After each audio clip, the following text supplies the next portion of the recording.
So I saw a couple of images today, and I try to kind of avoid looking at any sort of graphic images of animals, but occasionally I accidentally see one or two in Instagram feeds. I'm vegan, so I don't need to know. I already know about what we're doing to non-human animals on a daily basis, and it's really not how we're treating animals that is the issue. It's that we use them at all. So, I know of all the awful things that we're doing to animals, as well as what we're doing to them in relation to animal agriculture being a major driver of the climate crisis. And that's where I lead to this point about these two images I saw. One of them, and I'll show you, you can basically skip through it if you like. It's just, one is of it looks like a polar bear who is laying on what remains of some ice in this, I'm hoping it's not a zoo, but it could be a zoo, I don't know, but you can decide. But it basically, there's only, he or she, basically there's only a little bit of ice left in this area, and he or she is laying on that ice, almost like they're clinging to it, sort of thing. It's almost a metaphor for our species, that we're almost in some ways clinging to our own existence. And of course, we're taking everybody else with us as we go. So that's the first image. And the second one I saw, which is incredibly sad and actually makes my stomach twist, because it's just sort of like, I can't bear it really. But because this is almost like another metaphor for what we're doing to non-human animals, and we're on the front lines of the sixth mass extinction. So, if we think that this is just something that will only affect non-human animals and who cares, that's not the case.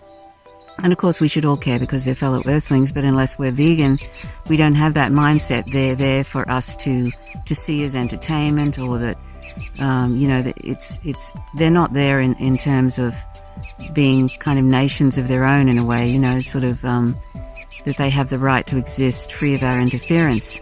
The second image is of a polar bear, obviously in some cold region, and it looks like the polar bear has the remains of a cub polar bear, a young polar bear, in her or his mouth. That's Alia in the background there. She has a Bird Be Safe collar. She's a refugee of domestication, by the way, as cats and dogs are.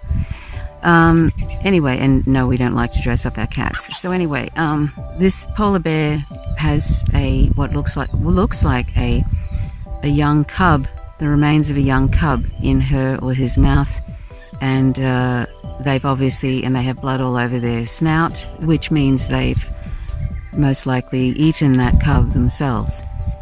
Cannibalism, basically. And so, that sort of indicates that there's major food shortages, and they're eating their own young. And so that should be something to be appalled about. Not only for them, because this is not their fault that this is happening, this sixth mass extinction. It's not their fault that the sixth mass extinction is happening, and whose fault is it? Well, it's our human species. And one of the major drivers of the climate crisis is animal agriculture. Yes, fossil fuels are dreadful, and that should be addressed, and unfortunately governments are not going to do that to any significant degree, if at all. But there's something that we can do, and that is address our own animal use, and that means going vegan for the animals, because they're sentient and we don't have the right to use them as property, and because it's killing us in the amounts that we eat animal products. These are ancillary benefits, health, and the environment, of course, it's their home too, and as well as ours. This isn't our planet, it is everybody's planet, and we are destroying their home. So that is the reason. These are the reasons we should be vegan. Firstly, because animals are sentient. We don't have the right to use them, even though we think we can, because might makes right. The same mindset that might makes right, that drives a lot of these wars, US imperialism and all that sort of thing. We don't have the right to use them. They're sentient. They're just like us. They're just a different species. They love life just like us, and they do not want to die. They do not want to be exploited. They do not want to be enslaved. They do not want to have their young taken from them. They do not want to be tortured and maimed and all the different things the dreadful things we do to them. They don't want to be experimented on. They want to be left to live their life just like we wish to be free and to live our life. And you don't have to be, it's not rocket science to see that they're sentient. And it is science. It is science. They are sentient, including fish. So all animals love life and do not want to die, and it's absolutely.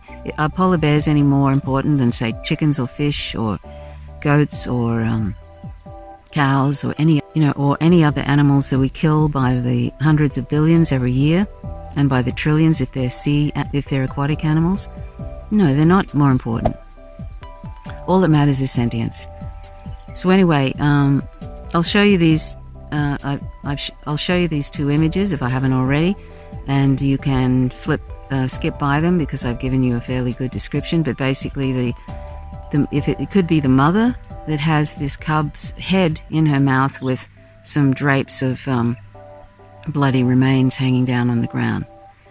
If that isn't tragedy of all kinds, it's sort of tragic on so many levels. If it's a mother who has killed her young because one, she could not.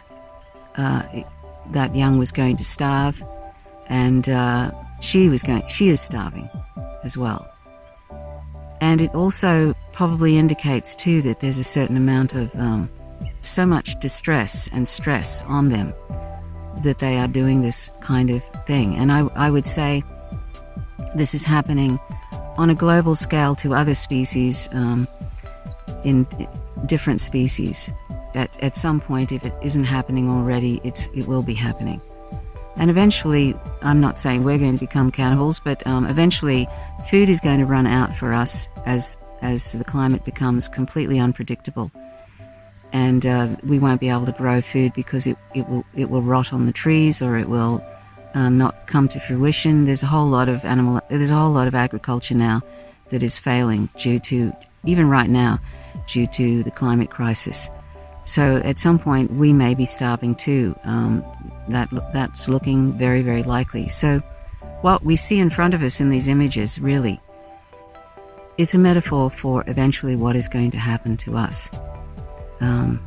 Hopefully cannibalism won't be in there somewhere, but I don't know what happens when things get so dire. What people will do, what humans will do. Things don't have to get dire before people start killing one another anyway. They just need some government to vilify a certain group, and then some people start joining in and killing. So anyway, it just made me incredibly sad because it reminds me of something I'm very aware of every day. I just don't like to think about it because I try and do the be here now thing, where I'm living in the present and enjoying what we have now, because it's quite likely we will not have that in 2 or 3 decades. It's sort of that bad, really. So please go vegan, because non-violence is so important today. So much violence in the world, and we don't need to contribute to it when we eat and the clothes we wear. And once we care about the vulnerable, which is the greatest amount of beings on the planet, when we care about the vulnerable, that being non-human animals, they're the greatest vulnerable group on the planet, then we'll start to care about wars and things like that, I hope.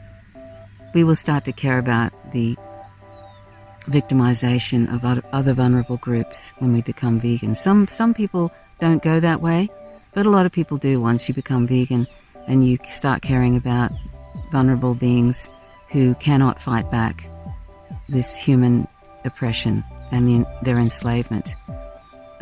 Once you care about that vulnerable group, then you start to also, it starts to make you very sensitive to the exploitation and victimization of other groups. So anyway, thank you so much for watching. My name is Trish Roberts. Please consider going vegan for other animals. For our health, that's an ancillary benefit, and for the planet, it's their home too. So thanks for watching. Please subscribe if you haven't already. Click the notifications bell, otherwise you won't receive notifications when I drop a video. Please leave comments, and please check out my comprehensive vegan podcast, howtogovegan.org. Bye for now.